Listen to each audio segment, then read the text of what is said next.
2010 সালে bone marrow transplant করে ছোট্ট শিশুর প্রাণ বাঁচানো মানুষটার নাম সলমন খান। রিয়েলিটি শোতে এসে অভাবী, কানে শুনতে না পাওয়া চিকিৎসার সমস্ত খরচ নিজের কাঁধে তুলে নেওয়া মানুষটার নাম সলমন খান। 75 বছরের এক কাশ্মীরি বৃদ্ধা একবার বলেছিলেন, ওপরে তো ঈশ্বর রয়েছেন আর নিচে সলমন খান। এই মানুষটাকে নিয়ে ট্রোল তো অনেক হয়, মিমও হয় প্রচুর। সেটা তার ব্যক্তিগত জীবন নিয়ে হোক কিংবা সিনেমা, বাদ যায় না কিছুই। চলুন না 58 বছর বয়সী এই লোকটার কিছু গুণের কথাই আর জেনে নি, বরং শুনে নি আসল হিউম্যান বিং এর বাস্তবের কিছু গল্প। বলিউডের সুপারস্টার, যার অ্যারোগেন্স অ্যাটিটিউড নিয়ে কথা হয় বেশি, কিন্তু জানেন কি এত সেলিব্রিটির মাঝে সলমন খানকেই কেন ভাইজান বলা হয়? আসলে অচেনা অজানা অতি সাধারণ মানুষের বিপদেও তিনি যেভাবে অনায়াসেই সাহায্যের হাতটা বাড়িয়ে দেন, তাতে করে সত্যিই মনে হয় তিনি যেন বাড়ির ছেলে, পরিবারের সদস্য, কাছের মানুষ, ভাইজান। একটা সময় বহু বিতর্ক সমালোচনা ধেয়ে এসেছে তার দিকে। ঘটনার সত্যতা নিয়ে প্রশ্ন উঠেছে একাধিক। সে কথা অজানা নয় কারোর, কিন্তু এসবের আড়ালে বহু মানুষেরই জানা হয়নি ভাইজানের মানবিক দিকটা। একবার এক রিয়েলিটি শোতে গিয়ে জানতে পেরেছিলেন তিনি এক যুবক কানে শুনতে পান না, আর অর্থাভাবের কারণে এখনো অবধি উন্নত চিকিৎসা ব্যবস্থার শরণাপন্ন হওয়ার সাহসও তাদের হয়নি। এটা শুনে আর একটা সেকেন্ডও সময় নেননি সলমন। স্পষ্টই বলেছিলেন চিকিৎসা শুরু করতে সমস্ত খরচ তিনি দেবেন। কাশ্মীরের অনন্তনাগে সলমন তখন ব্যস্ত বজরঙ্গি ভাইজানের ছবির শুটিংয়ে।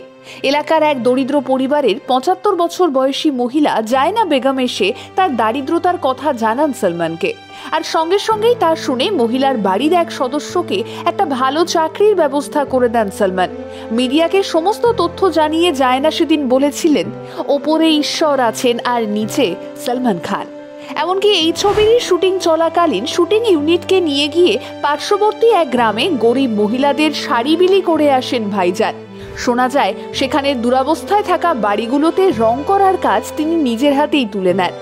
একথা অনেকেই জানেন। সলমন খানের সমাজসেবামূলক সংস্থাও রয়েছে।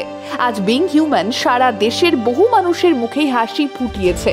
মহারাষ্ট্রের একাধিক গ্রামকে তারা দত্তক নিয়ে সেখানকার মানুষজনকে সাহায্য করতে এগিয়ে এসেছে এই সংগঠন।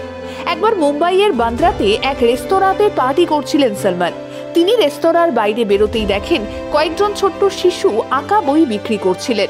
সলমনকে দেখতে পেয়েই তারা এগিয়ে আসেন সেই বইগুলো কিনতেও বলেন তাকে। রেস্তোরাঁর বাইরে সেদিন মিডিয়ার ভিড় সরিয়ে ওই শিশুদের কাছে পৌঁছে যান ভাইজান। হঠাৎই তার খেয়াল হয় তার কাছে নগদ টাকা নেই।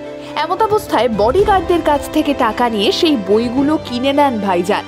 যে কটা ঘটনার কথা এখনো অবধি বললাম, সেখানে কোনো একজন মানুষও সলমন খানের আত্মীয় নন, বন্ধু নন। সহজ করে বললে তারা কেউই সলমনের পরিচিত কেউ নন। তবুও তাঁদের বিপদে তাঁদের পাশে দাঁড়াতে, তাঁদের দিকে সাহায্যের হাত বাড়িয়ে দিতে কখনো দুবারও ভাবেন না ভাইজান। এই ঘটনাগুলোর তালিকাটা আরো খানিকটা লম্বা। আমরা বলতে বলতে কিংবা আপনি শুনতে শুনতে ক্লান্ত হয়ে পড়বেন, তবে গল্প ফুরোবে না। হ্যাঁ, এটাই সলমন খান, আর ঠিক এই কারণেই তিনি সাধারণ মানুষের ভাইজান।